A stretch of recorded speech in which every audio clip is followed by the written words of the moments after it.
Hello, good morning, good afternoon, good evening if you're watching the replay. This is another exciting episode of Tech Tuesdays, a joint effort between South Florida Tech Hub and the Owwll App. Thank you for joining us. I'm Jeffry Ullman, Director of Membership and Partner Engagement, South Florida Tech Hub. A couple of words on South Florida Tech Hub. We are a South Florida-based nonprofit supporting the tech ecosystem in South Florida and international. Thank you again for joining. I'm going to let Denis introduce himself and then also introduce our lovely and vivacious guest, Nicolas. You're setting high bars here. Which part, lovely or vivacious? Welcome back, everybody. A little bit of both. So, Denis, take it away. Yeah, welcome back, everybody, to our weekly Tech Tuesdays with South Florida Tech Hub. I'm Denis from Media Components, one of the media partners of the organization. We're really excited to have one of our featured guests and a really active member of South Florida Tech Hub, Nicolas from TurboDocs. Looking forward to learning more about the technology, the software, the startup, and also taking calls from some of the Tech Hub members or anybody from the Owwll community. We have a really special guest and an expert in what he does. So we're going to open up the calls in a little bit. But for now, I think, Nicolas, can you give us Before you, I apologize. Yeah. If you do want to call in, you do need to call in on the Owwll app, but call in to me, Jeffry Ullman, Ullman. Didn't mean to interrupt, but I forgot to say that. Yeah. I think let's have Nicolas introduce Sure. himself. Tell us a little bit about yourself and your company.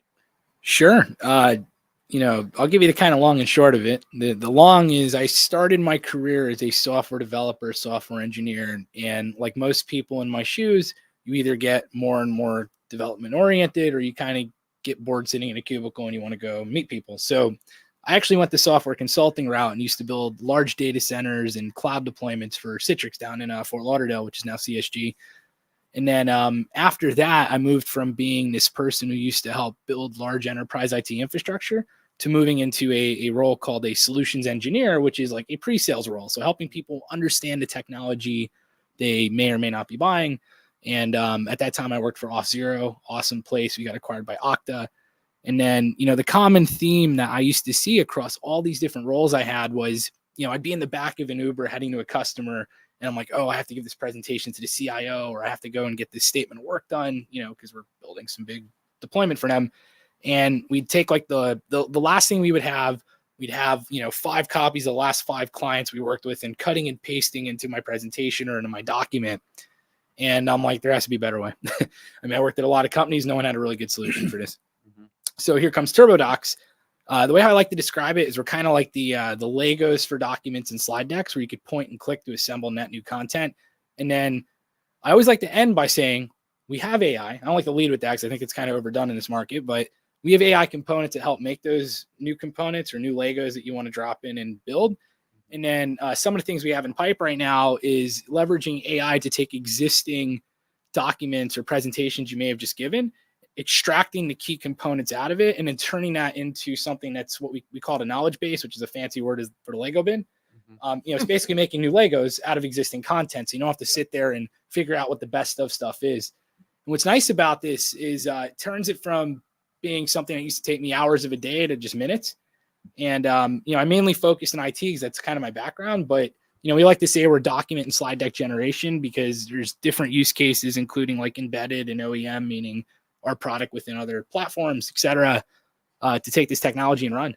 So that's the long of it. And the short of it is I like software and I like solving problems. So yeah, it sounds like it would really optimize the process and make your proposal or document creation more productive, like save time. And in the end of the day, that's what we were looking for, is to make it more productive. Exactly. Focus on the things that matter to you and not the paperwork, right? If you get into software consulting or software sales, or even if you're a developer, the last thing you want to do is be in Microsoft Word all day or Google Docs or Google Slides building this kind of content, right? Yeah. We get paid to do work. We're not paid to sit and, jarble the keyboard. Got it. Okay. So as far as your perfect customer, is it like a small business, or can you also serve like enterprise or nonprofits? What type of audience or potential new customers you're looking for with the current version? So with the current iteration, we find that pain comes from volume. So even though we do have SMB, small and medium business customers, the threshold I like to define is when someone typically has 10 employees, that implies that you have business, so if you're doing like one-off documents, you may not need to invest the time, in a solution like ours. But once you get to that like sweet spot of 10 employees, or, maybe I'm making this up, 500K in revenue, you have business going on, you're more focused on fulfilling the work rather than, rather than doing the paperwork side of it. Right. So while you're sitting there hunting for more business, you can make that piece a lot quicker. And then your other folks could focus on fulfillment and delivery rather than making a run book or, IT documentation, all the nerdy stuff that comes with the job. That's not your primary job. Nice. Okay. Thanks for that explanation of the business model. Do you also have, let's say for users that may want to try the version initially, do you have a no charge or free version that someone can use to just test out? Absolutely. Yeah. So one of the things I'm very big on is having people leverage the product in low capacity. So yeah, we do have a free tier. I think you can get up to, don't quote me an exact number. I think it's like 10 a month or something, maybe a little bit less. And for true SMBs, when you say 10, you mean 10 documents? 10 generations, because we sell in terms okay. of like buckets of generations if you Okay. use our direct model. But on the fun fact, I know you mentioned earlier that you help lead teams that dealt with like STKs and embedding Right. some of the products and other stuff. We have that too. So, when you talk about enterprise could be a function of a giant sales org looking to get their reps to be super efficient. It could also be, hey, we really should have the TurboDocs functionality baked into our platform, but we don't. So we can go spend $1 million having 5 engineers build it, or we can just license it from them directly, right? So we support all of that. Yeah. Does your software have capabilities like DocuSign? Once you send out a proposal or an agreement for somebody to sign it electronically, because I know DocuSign can get pricey for small business. Do you have that feature, or is that something planned in the future? It's not something we have today. It's not something directly planned because, to your point, there's a million e-signature providers. So if anything, we have integrations with e-signature software. Okay. So I would potentially point to that first. But, our core focus right now is building the document. Like that's where the time suck is. And, as a startup, right, a lot of times these startups I talk to and work with, they shoot these really wide shots, and it's like you can't be a shotgun. You got to be a spear. You got to spearfish, the exact things you're trying to target. So for us, we solve that hard problem of like merging the fonts and, taking components and, assembling things. But yeah, I mean, that's what we do here at TurboDocs. And, in prior lives, I mean, I used to do, IT security consulting. I used to do software engineering. I did, I've done quite a bit, but with that said, this experience of building the company has been all of that. So I went from wearing one hat to wearing like 100, as all startup owners do. Exactly. That's how it goes. It's a fun place to be in. So as far as being an active member in the South Florida Tech Hub, can you tell some of the listeners or the viewers what has been the benefits? Like, what do you really like about being part of the community? Oh, great question. Yeah. Okay. So if you aren't part of Tech Hub, stop what you're doing, dial in and ask more questions. But what I would say is you absolutely should be part of South Florida Tech Hub, and I'll tell you why. They're like the Chamber of Commerce for everything from Key West up to the Treasure Coast, and I'm sure they're going in more directions. I don't know yet, probably. Jeff? All the way up to Indian River County. There you go. Yeah. And what's nice about it is you're in a community of people of all different walks of life, all different verticals. There's also startup founders in there as well. And outside of the network effects that you'd expect to get, joining some sort of professional organization, it's really a great group of people that put on awesome events. And, I will credit where we're at today due to South Florida Tech Hub. I met one of our team members, if he's listening, John. Hi, how's it going? I met him actually at South Florida Tech Hub event. We were having like some beers and we were just talking about just different things. And I think it's probably one of the most beneficial things I've done, and it ties communities across counties and even parts of the state. So yeah, I'd recommend it to everyone. Thank you for that, Nicolas. Back to a question I asked. If someone listening wanted to, let's say, try the solution, should they go to your website? What's the best way to actually download either the free version to try it out or to a commercial version? Just sign up online, reach out to me on LinkedIn. Well, really, you should be calling me in the Owwll app and I can walk you through it. But Yeah, I mean, can they go to the website and download it as well? yeah. So if they go to Okay. turbodocs.com and they click sign up or try it free, they'll be instantly put into a free tier. There's no gates that I. Why don't you, just because sometimes it doesn't spell out what the actual URL is they go to. Yeah, so TurboDocs, it's not on the screen. It's TURBO, Turbo Docs, DOCX, like the file format .com. There you go. Yeah. So. Thank you. Awesome. So, you said you have like a free tier. One other thing. So also Nicolas will be on the Owwll app as well, following today as well, if you would like to follow up. Sorry, Dennis, go ahead. Yeah. No, I definitely great opportunity for anybody to ask Nicolas some technical questions. Do you want to get a little bit more like technical or just business type of questions from the callers? Pretty much anything, right? I could do anything. I could tell you, I could give you my expert advice on what not to do. Like I could tell you firsthand, here's what didn't work for me. I could talk business. I could talk about. That's a great segue. From your experience running a startup, what have been not so like successful that's a good one. in your journey so far? So the way I would describe it, when you talk about the negatives, right? Because everyone likes to highlight the positives, like, oh, we're a startup, we're kicking everyone's butt, but there is downs, to be very clear. There's always this delicate balance between shipping the product and actually, spending the time doing, pipe gen and the business side. And being that I was quote unquote the technical and really the sole founder up to now of the platform, a lot of my time is stuck what I call in the dev hole. So, I literally lock myself in a closet. A lot of times I go to public libraries because I'm too cheap to pay for WeWork.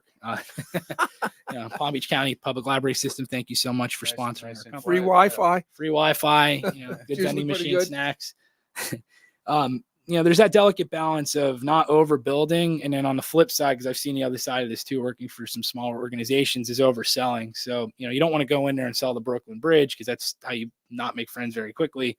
You also don't want to spend too much time in the developer hole because at the end of the day, your clients, they're your product managers. So, if you're a CEO and you go in there with this grand vision, it's good to have that. But at the end of the day, that's not the right way to do it, in my opinion. It's build a little, sell a little, ship a little, and it's a cycle. It's all cliche. I'm sure people have read this in books, but there's so much truth to it. There's a term, just effing ship it, right? Yeah, forget it, ship it, right? Yeah, just ship it. Forgets the other word, Work on the product as you go, yeah. Yeah, no, there's truth to that, and it's and that's the other thing about software too. It's if you're doing it out of your own pocket, I would say either find a technical co-founder or learn to code, because there's a lot of industries out there where they'll try and sell you like development services, and I'm not against that. Like if someone's truly not technical and they're like, I have this idea, go spend a few $1,000, go get that prototype made. But a lot of times, the speed of development is what kills a company. So like if you get on a phone, for example, so like, I'll give an example. We just shipped a slide deck feature. So now we can take any sort of content, put it into any sort of slide deck, and even merge fonts and all that fun stuff. That was a little bit late, as we're on Elon time here, making a joke. We say it's going to be done on the 1st, and it's the 1st, but we didn't say which month. Yeah. What year? What year? Yeah. We're not that bad, but we're, there's definitely things that happen. Right. And, if I had to make an analogy to fishing, I like going fishing, but when a fish is on the line, you don't want that line to snap. Not PH, FIS. Right? Yeah, not PH. I'll get in trouble. Okay, yeah. Sorry, couldn't resist. You want to keep that line tense. You don't want to let the fish off the hook, but at the same time, if you don't have anything to deliver, sometimes it's better to cut bait. There's a balance. Good joke. So, is there, can you kind of also give us a little highlight, the Miami, the South Florida startup community has been really active, compared to starting a startup in San Francisco, Silicon Valley, this is the next kind of generation. Do you notice there's a big kind of spike in startups that are forming in our area versus other parts of the country? How do you feel about the whole ecosystem of South Florida and the technology? So generally I'm bullish. Naturally, I'm from here. I want to see this succeed. I've noticed that with some of the like return to office mandates, a lot of the people who are doing side hustles are no longer in South Florida. I don't think that's definitely a killer by any means.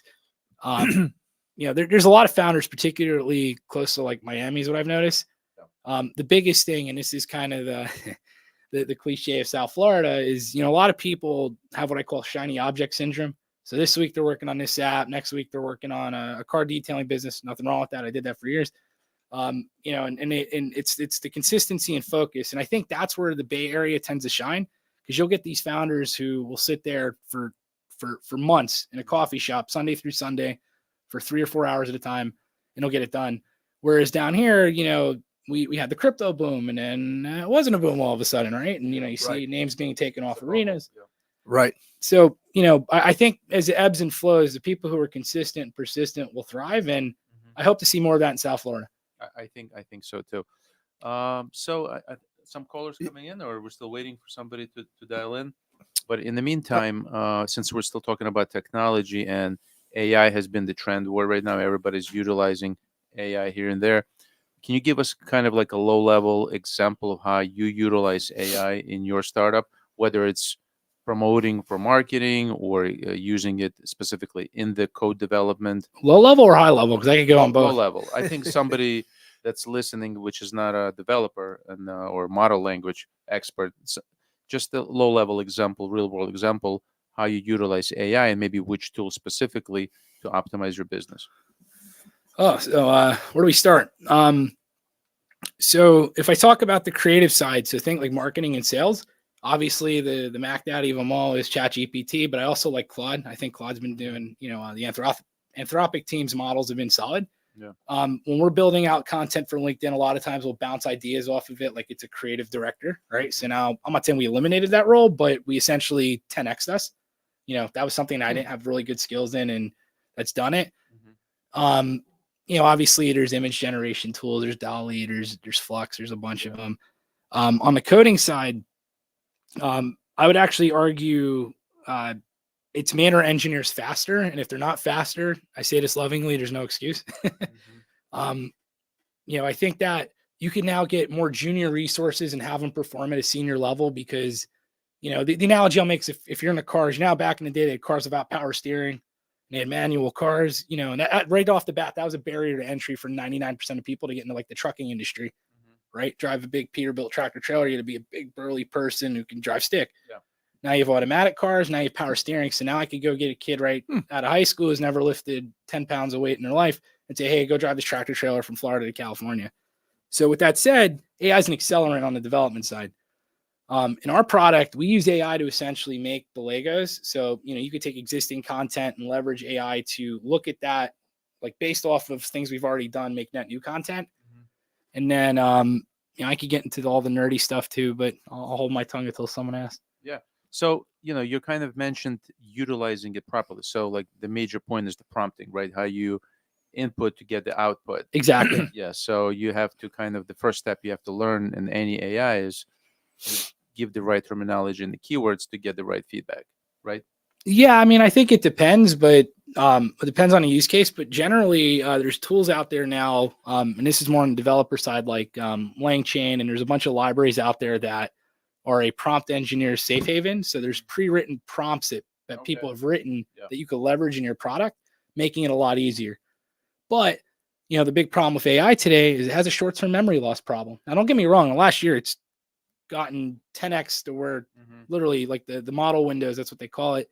The short-term memory has gotten a lot longer, but it's kind of like a sliding window, right? So if I say something, I'll give an example. If I pull out a book like To Kill a Mockingbird, and I say, tell me what the book's about, AI will do a good job giving you a recap of the book. But if I say, what color was Atticus Finch's tie on the second day of court, it's just like a human's going, I don't know. Yeah. So that's kind of where some of the more advanced stuff that's coming in, and that stuff we're working on too, is being able to retrieve the right details at the right time and then feed that into the prompt. And think of that as like a bookshelf, right? So having the AI go superhuman speeds through this bookshelf, reading line by line, be like, oh, there's a detail I need. Taking that detail, putting it into the prompt. Now, as an end user, you never see this. It's all done over the hood, and then leveraging that to get the output you want. Hey, Jason, welcome to the show. What's up, guys? I want to join in on the fun. What's up, Jason? It's my first Tech Tuesdays joining the panel over here. Oy vey. Yeah, often I'm a behind the scenes kind of guy lately. Right, I got the Shrimp Tank podcast, the Owwll podcast, and I said this one I'm gonna be the behind the scenes guy. Right, Jeff? Whatever you say, Jason. Welcome to the show.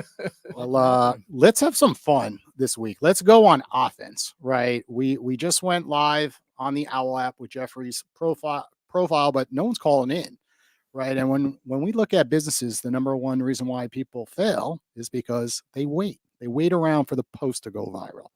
They wait around to try to get meetings on their schedule. And you know something, when it comes to the Owwll app, right, you could go on offense and call outbound, right? So you don't got to wait for people to call you and pay you to talk, right? Time is money. So what we're going to do is switch it up this week. We're going to go look I like it. on the home screen and we're going to go ahead and call somebody. So let's do it. Okay. So Nick, you're going to help me pick out who we want to speak to. Do you want to speak to someone in education, entrepreneurship, investing, coaching? Obviously, we're going to have to dig in a little bit more into coaching, grief and survival, energy healing. Yeah, let's call Jeff Ullman. Me coaching. I like his dog. Go back. And then here's someone new, right? Ooh, she loves Owwll App. Look at this. This is someone in under 30 days, 4x self-published author.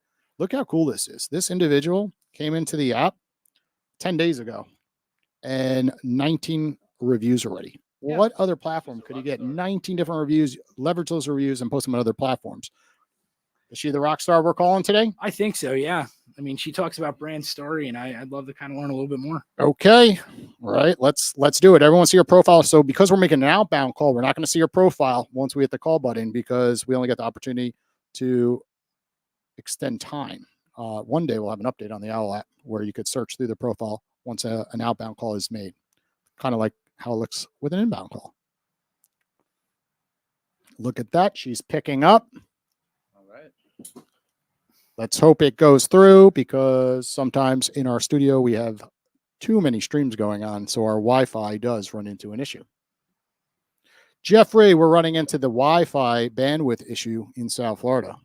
We need a tech wizard out there. If you're in tech and you could fix this Wi-Fi issue that we have in here because we have bad signal strength when we stream to like 10 different apps and 10 different accounts on LinkedIn. So it looks like we ran into a problem.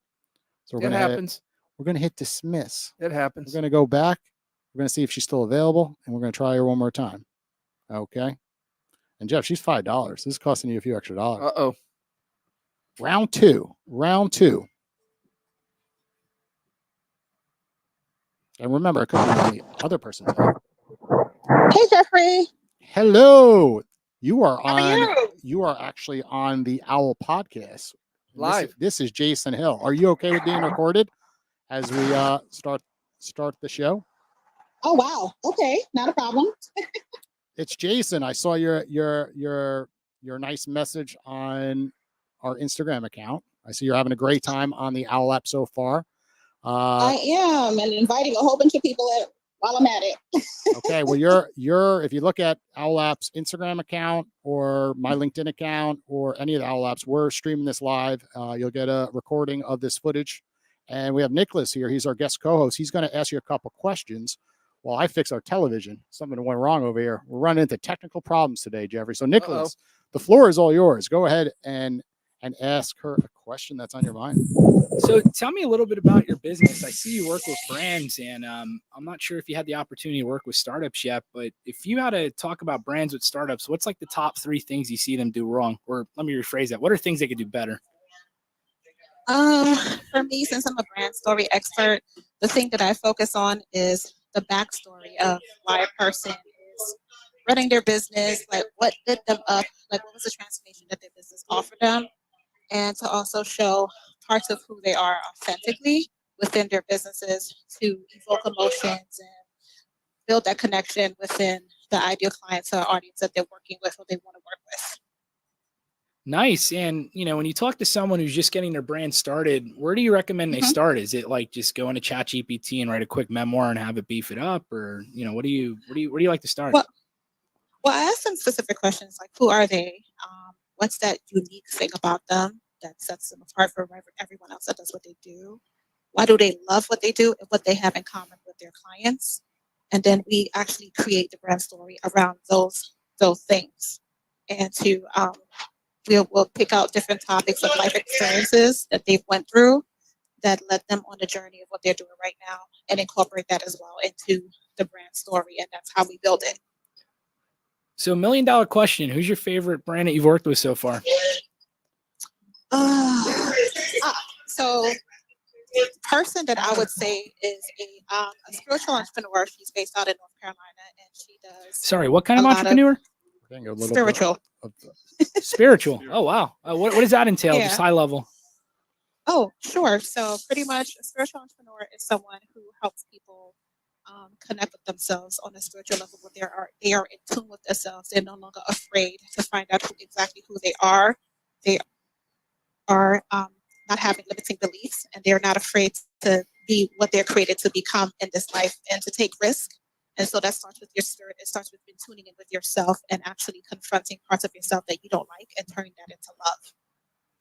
Oh, wow. Yeah, no, that's awesome. And what was your favorite part about working with this entrepreneur?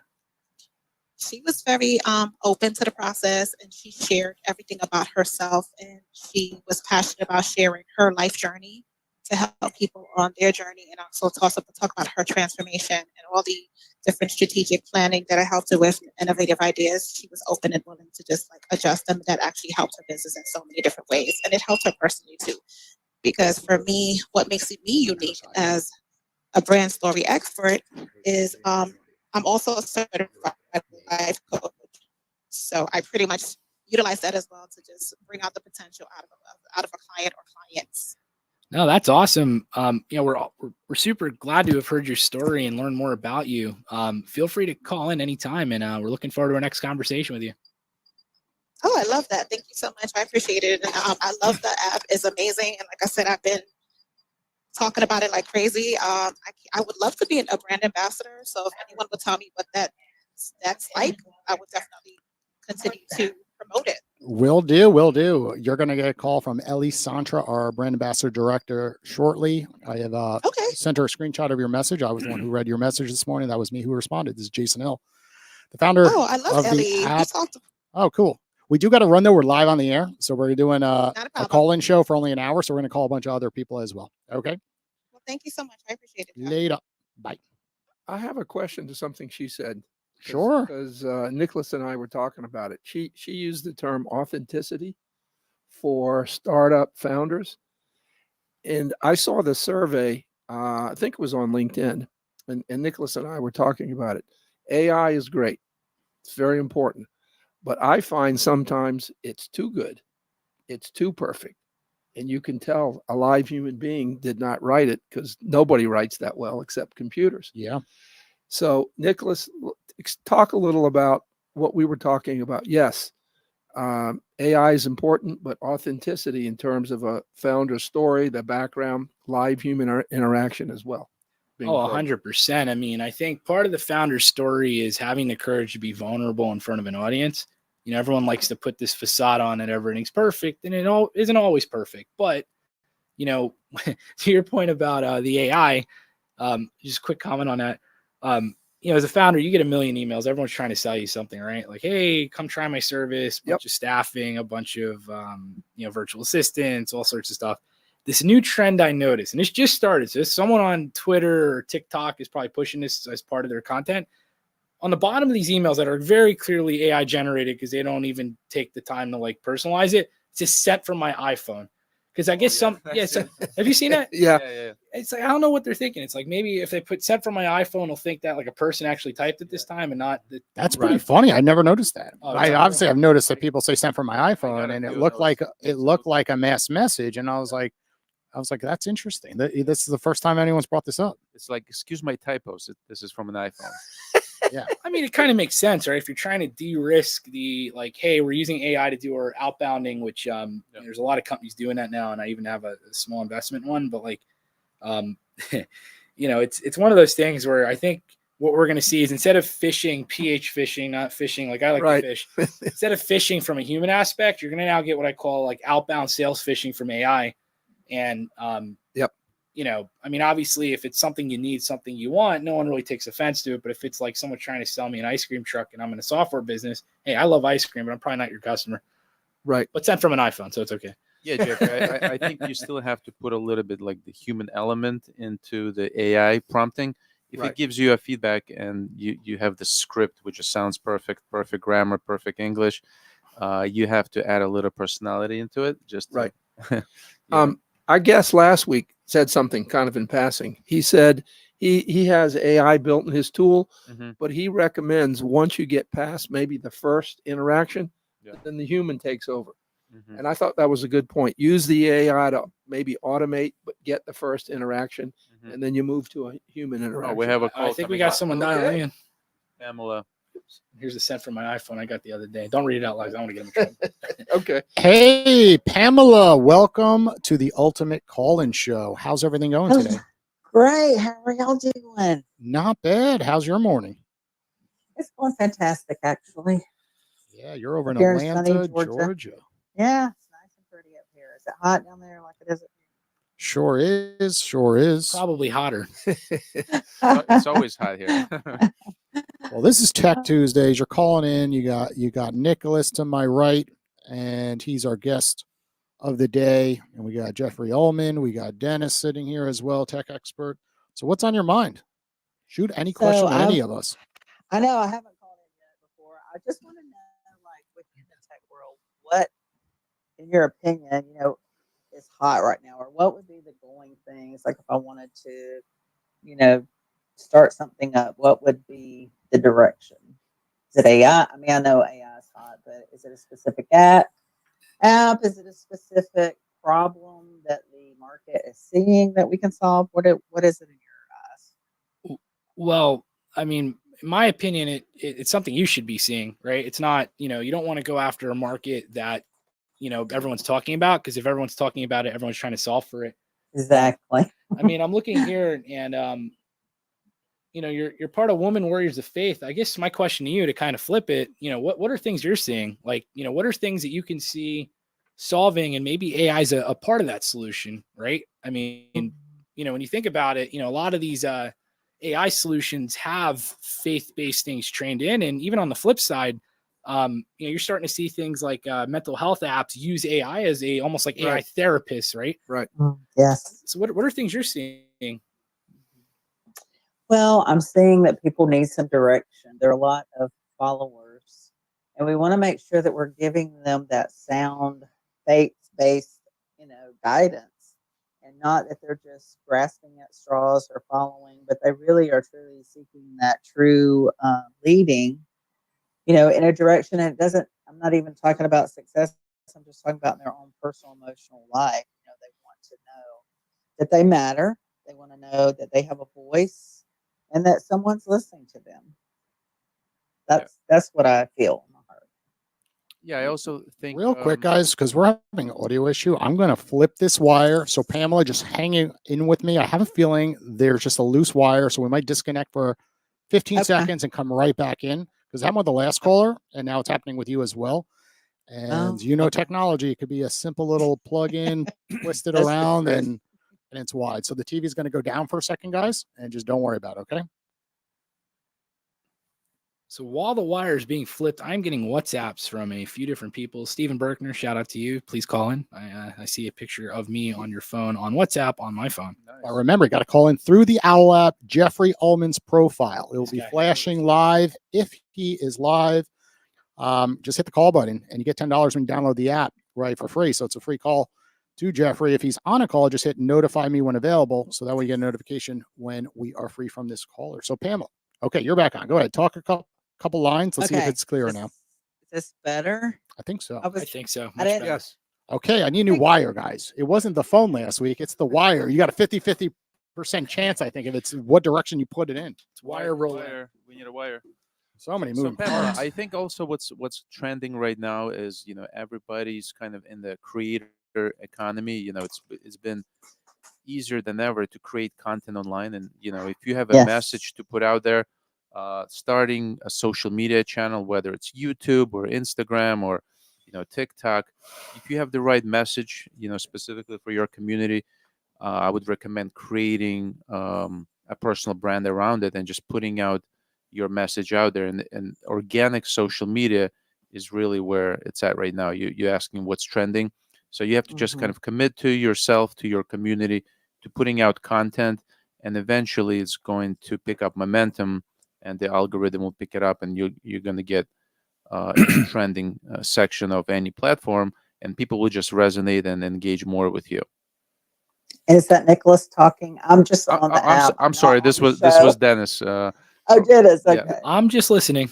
I'm flying the wall. This is So do you practice like any of the social media channels? Do you put out I content? do. I do. Actually, I have a podcast, Real Heart Talk, You Are Enough. And so I do have women come on and share their story of how they took their power back, how they're creating that sustainability. And I'm moving more into the faith for your future. So Mhm. I do have a summit coming up in October for that. I also just recorded a song. It'll be out next month, but there's something moving in the water. So I'm very excited about that. So Awesome. I appreciate you just reaffirming. It's just being consistent in your social media, and I do love the organic growth because I do see that. It- But the consistency is the big Consistency is factor. important, and Yep, and it is, yeah. podcasting is really on the rise. So it's back from before, and it sounds like you're doing great with that. Okay, great. what What were you gonna say? this is Jeffrey Ullman. What is your actual business today? So I am in IT professionally. I've been in IT for 30 years. I'm a quality assurance Okay. release manager. So I test the software. I love doing that. I have also dabbled in creating apps, and I've talked to Jason about this before. So that's something that I love the creative side of. Putting things together to solve people's problems. So On the that's what my field of favor is. But So it sounds like though you're trying to maybe transition into more faith-based types of. Yes. Okay. Yes. Well, I have an idea for you for whatever it's worth. Okay. So I would think there's a lot of churches and synagogues or mosques that maybe haven't leveraged social media as much as they should, just because maybe they don't have the personnel or the expertise. So maybe that's an untapped market for you. Yeah. To contact Mm. those organizations. It's very common for companies or organizations to outsource their social media to someone else. Maybe you could do that for them. I love that. Thank you for that idea. I haven't really thought about that. There you That's a go. great idea. Yeah. Courtesy of South Florida Tech Hub. Woohoo! Good I know, luck. I've been wanting to get on these Tuesdays to So- listen to you guys. So, So glad ne- I've got to. So next week, your homework or the week after is to start this effort and let us know how you're doing. yeah, I'd love to Okay. follow up on that progress. I feel like there's a huge need for that. And Yep. even where I go to my place of worship, I believe they just hired a social media team, or not a team, but a person. Yeah, person.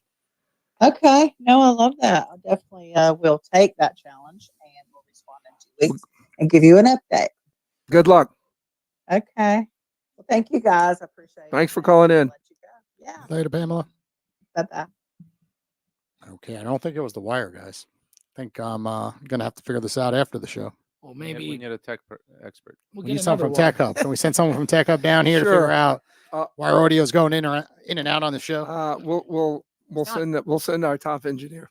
So Thank so you. Jeffrey, I know we're planning some future Tech Hub events. You want to do a little sneak preview of what the Sure. next event we're doing? So thank you for that. So sort of closer in September 20th, we're having a hackathon for all you, since this show's been kind of more technical, which is great. The hackathon typically is for a more technical audience. It's going to be at the not Circuit City, I'm showing my age, City Furniture headquarters, a beautiful facility. So all you you developer programmers types out there, look on the Tech Hub Eventbrite web page and you'll see all the details. I think you'd enjoy the participating in the hackathon. Jeffrey, is there a theme to that? Because a lot of times when I Yeah. used to put on hackathons, there was always some sort of like an overarching theme or Yeah, like a target to do. there is actually, and thanks for reminding me. I should have mentioned that. No worries. The theme for this hackathon is to create apps to help city and county governments. Typically, they're not funded as well as private companies. Typically, they're not able to leverage all this great technology. So the theme this year is developing apps for city or county, for hopefully local city or county governments. That's the actual thing. And out of curiosity, so I've seen it when I was in university many, many moons ago, hackathon projects go viral, or hackathon projects actually grab adoption. So obviously you hack it together. You just have something to show the judges, tell us stuff, Right. whatever. Are there going to be city and county officials at this event? Because Yes, they will be. To bridge that gap. They will be. And I'm glad you mentioned this. The Black Hat, like the that? last hackathon we had, that was a kind of a criticism. Some of the teams developed great stuff, but it never went anywhere. So with that feedback, we hope that these apps that are developed do get adopted, do get used into a kind of a production mode. I will say also, thank you to City Furniture, Office Depot, and FPL. We've got sizable prizes. Oh, what do you got? I think the grand prize is $2,500 for the team. I can't buy a Porsche with that. Where's my 911? You can buy a toy Porsche, maybe. Matchbox, if they still What make a nice down payment, though. Yes. So there will be first, second, and third prizes. You'll have a lot of fun.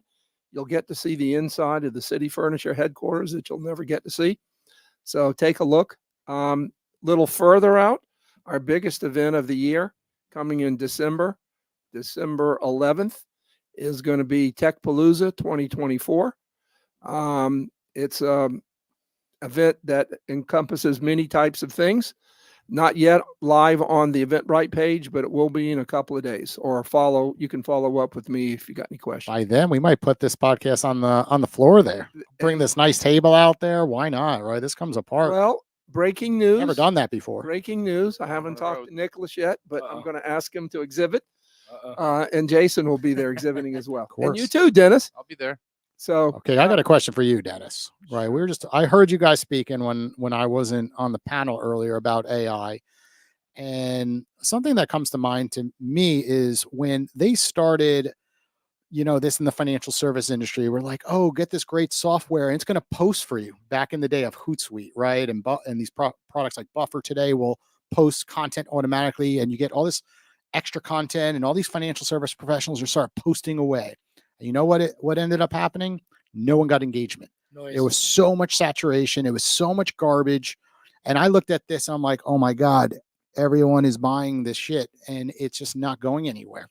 And I'm sensing that's happening right now with podcasts, right? I'm sensing that with a lot of people, like you said, like, oh, get the church to hire someone on social media. And that one person's like, okay, I could do this. I'll just open up this program, spend one day creating a crap load of content, putting in a content schedule, boom, it just takes off. And I'm seeing this with AI technology, with podcasts specifically. So podcasts like this, pumping into a certain platform, and you got 100 videos, and then you take those 100 videos and then you just publish away.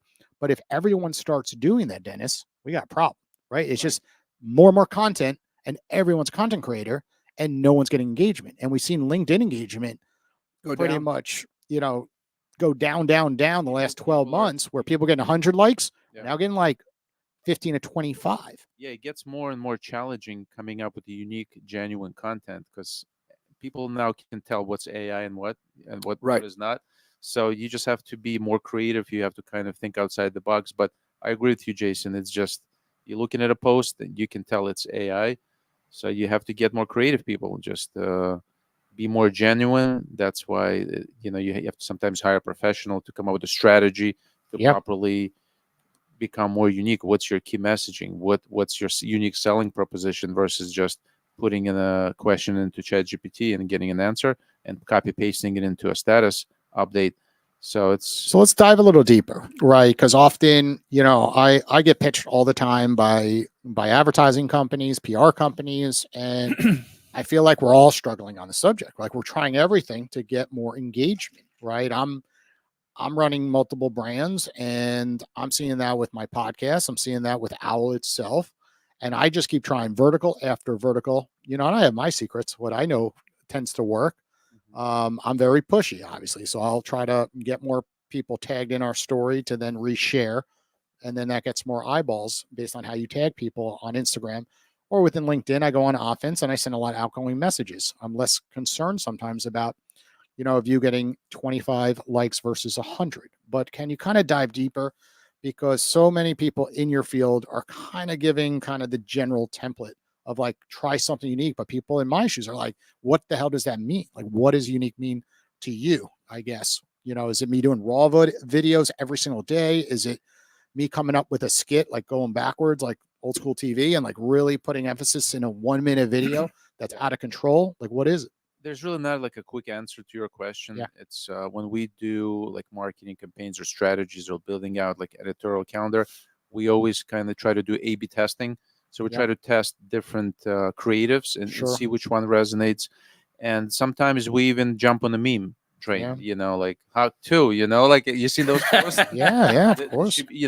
People notice that because it's trending, it's creative, and it's fun. I'm sure you've seen like videos, there's something interesting happen, and then people just put themselves in that situation, like they're falling. Oh, yeah, I've seen that. That's cool. So you just have to have like, your finger on the pulse, and Well, it's try. a good point you brought that up real quick, because the Olympics, right? The break dancer who, has the most viral videos right now, but people are doing that. They're putting themselves in that frame, or they're breakdancing themselves. Yeah, the guy from Turkey who was the sharpshooter, they were trying to come up with memes, and it's just your creative marketing department has to kind of see what's trending and monitor the trends and try to create content around it.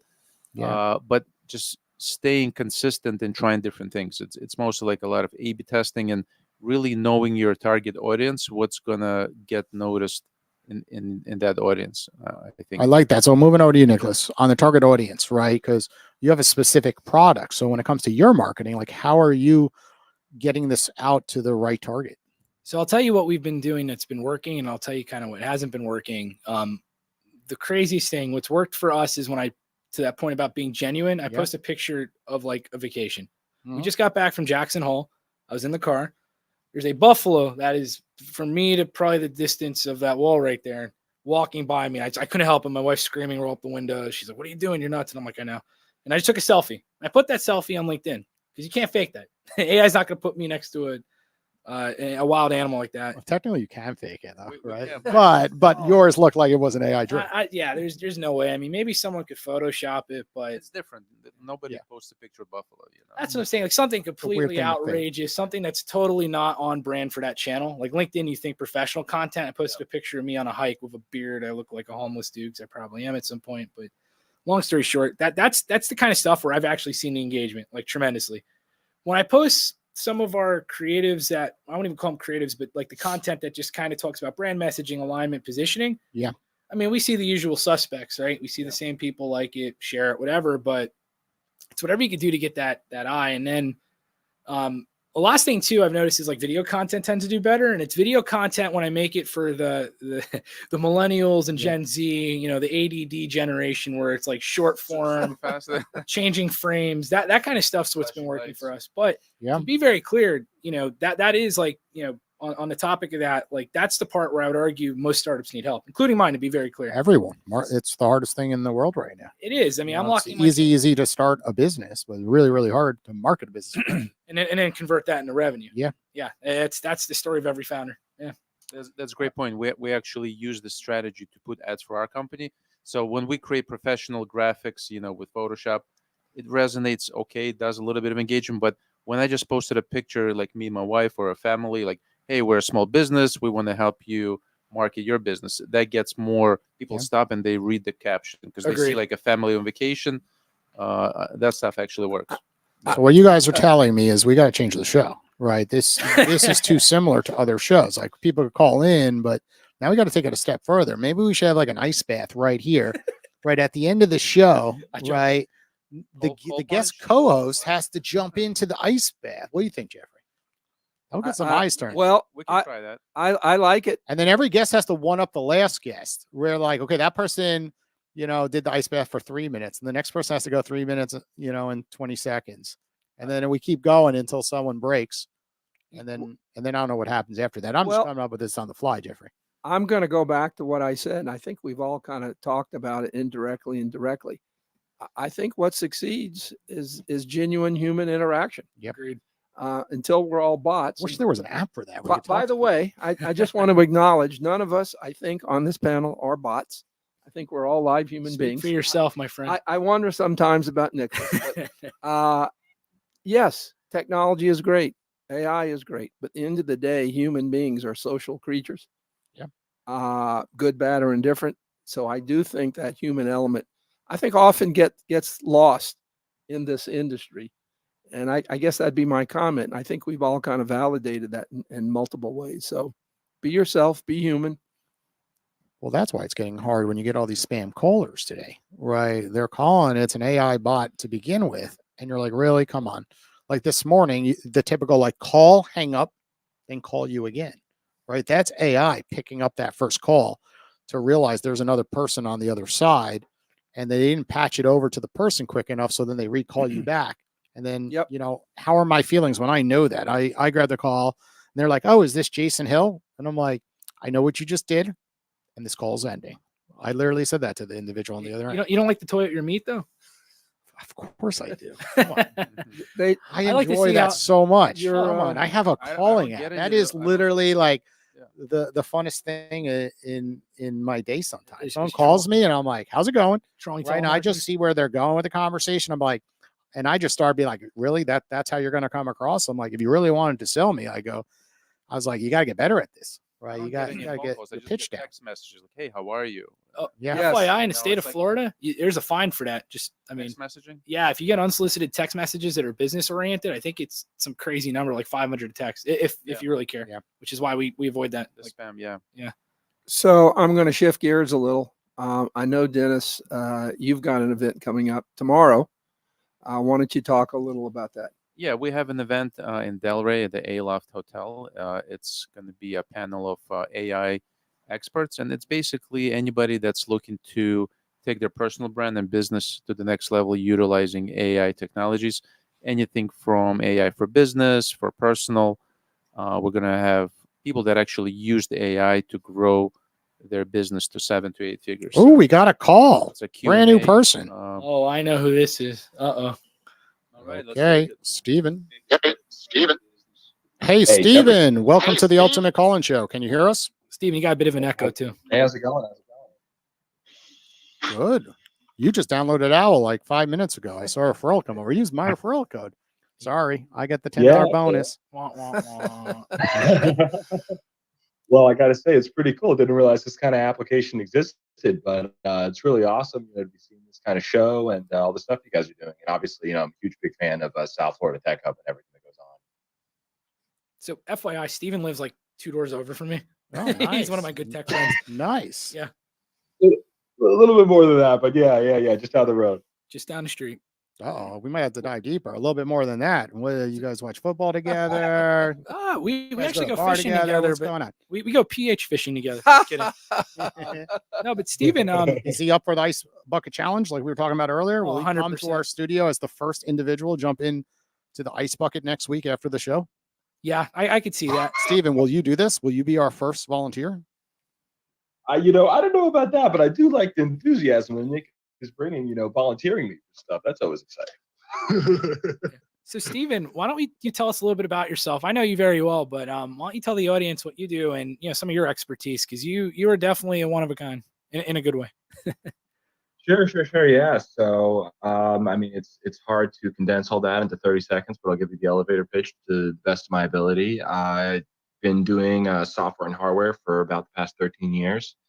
Got started originally learning how to code, taught myself, then slowly got into hardware when I started to work with 3D printers. Fast forward 10 years, and I'm now a senior firmware engineer and a project lead at a small embedded firm out of the Midwest.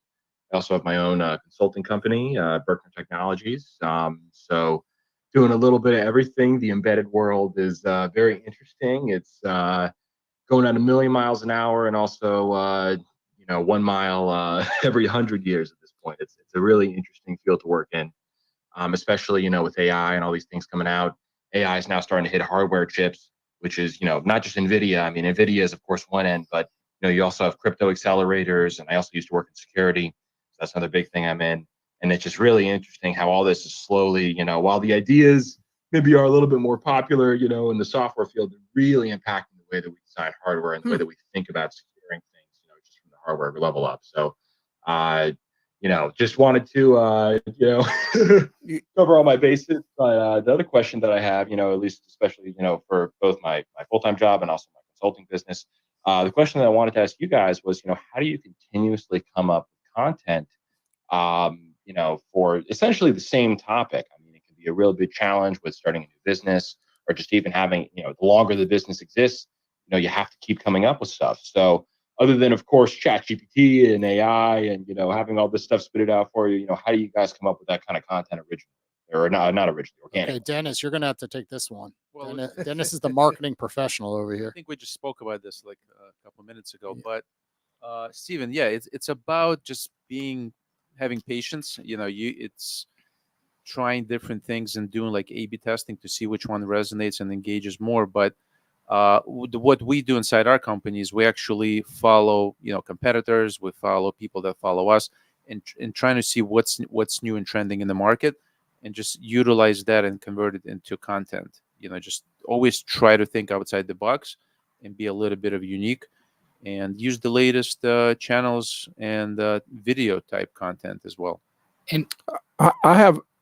oh, I was gonna say, Go ahead. Steven, I have a thought. I don't know how much you can share, but can you give an example of one of your recent projects that you thought was super cool, just to kind of spur the creativity here of the panel, in like a 15-second pitch? Like I know you mentioned a few things to me, but what can you share? Yeah, that is a great question. Let me think what I can share. Obviously, all this is a little bit locked down, especially working in security. I mean, I can just talk about. Actually, I know exactly what I can talk about. So I have out of all this stuff, something that's been really interesting for me is I also have an Etsy store. This isn't so much as much of a money making venture as much as just something that I really enjoy to do personally. Like I said, doing 3D printing for the past almost 13, 14 years. It's incredible how easy it is just to find a file, and you can download it and you can make it. And then you can take photos of it and sell it, which is just really cool. I've shipped 3D prints to Singapore recently. I went to Singapore, Australia, all over the world, New Zealand. And the fact that something that I printed in my apartment ends up, on the other side of the world it's just incredible. So that's been an interesting thing as far as creating content, because it's always so cool to take something, and it can be anything, something totally new. Something I do a lot of is fidgets, but something that's been taking off a little bit more recently. As Nick knows, my wife and I are really into house plants. It's a good way of brightening up any apartment. So I have a little planter on my Etsy store that is shaped like David Michelangelo, the famous sculpture. It's a model that essentially is just like a bust from like the shoulders up, and the head's carved out so you can put a plant in the top where the hair was, and that has just been taken off. That's really creative. If So you have that like a tangible product, then you can Right. come up with many ideas of how to promote it or That sounds like the chia head. Y'all remember Yeah, that? that's what I was thinking. exactly, yeah, that's literally what I was thinking. You need of a too. song. Yeah, You need yeah. a song. Better. You can put any. I had an idea for you. I'll tell you what I do. So I spend about an hour on LinkedIn every day. I use it as a educational tool. I just look to see what people are commenting on, what posts are going on. I think you get an idea of what's on people's minds. So I'd spend about an hour every day on LinkedIn just seeing what's going on, to learn. So there's an idea for you. Yeah, market research. Yeah, absolutely. It's for Stephen, what business is this for? Because you mentioned all the different verticals that you're working in. Is it for the Etsy business, or is it for the consulting business?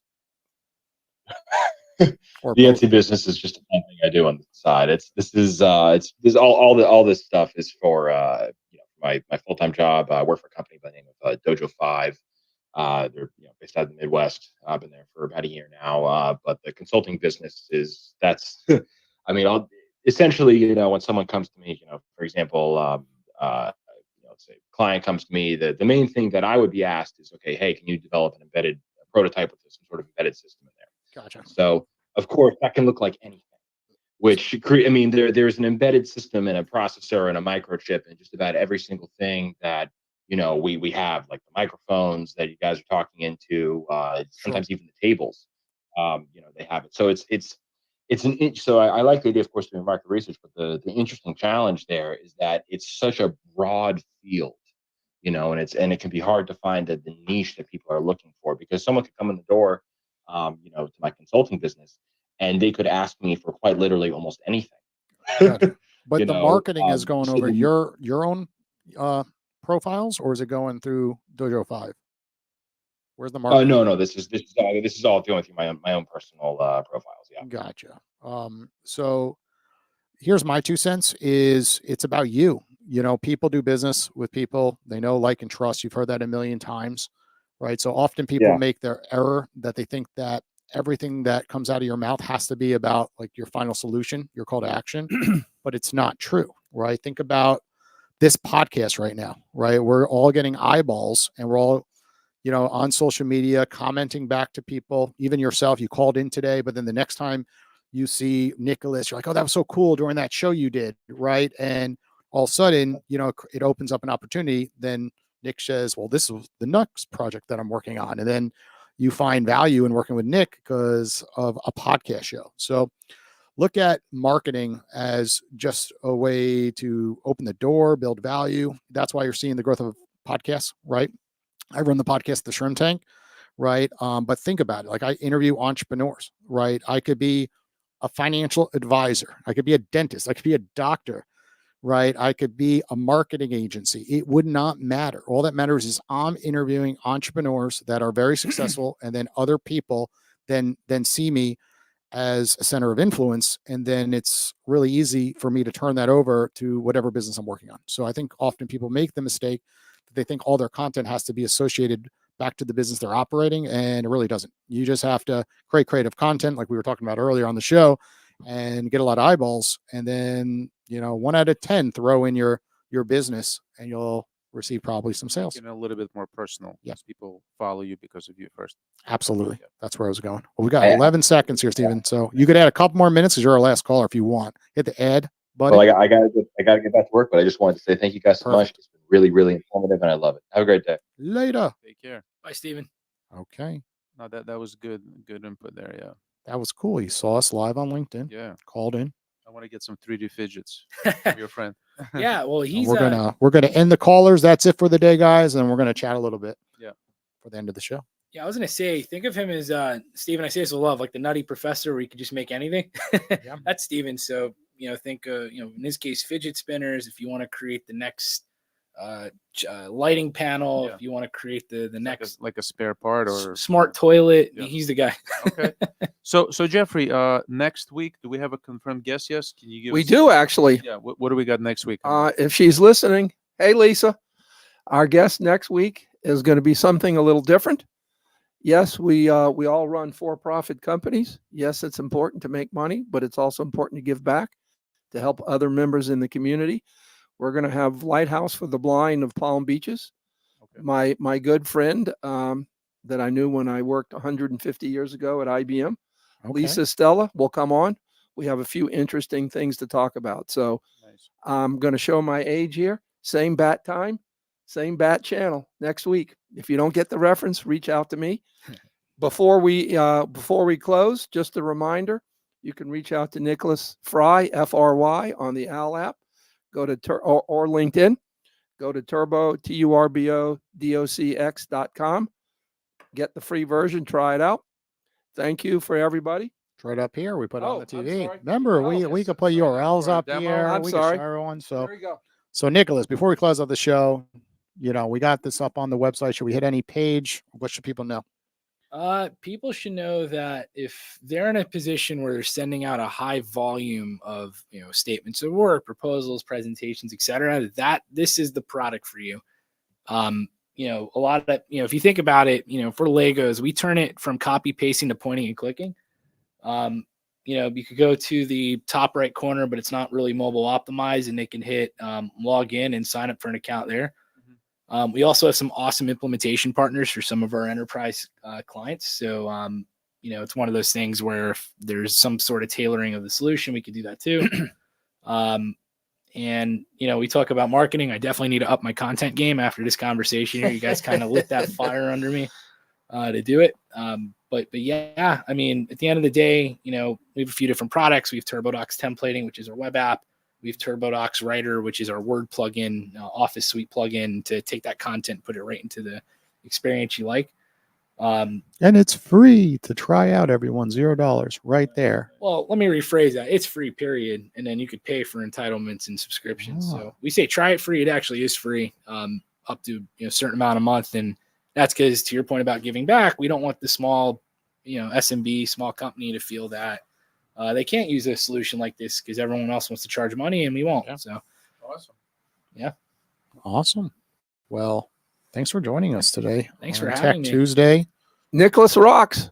Okay, guys. All right, guys. Thanks for dialing in, watching. See you next week. And of Thank you, everybody. course, call everyone here right through the Owwll app. Everyone here typically goes live on Tuesdays at some point throughout the day after the show as well. So Oh, call them and Let me chat. mention my office hours, 5 to 6 p.m. Eastern every day. Give me a call. Give him a call. He said it best. Human interaction. That's the future. awesome. Thank you. Thanks, guys. Dun, dun, dun, dun, dun, dun, dun. Is there like theme music we could play?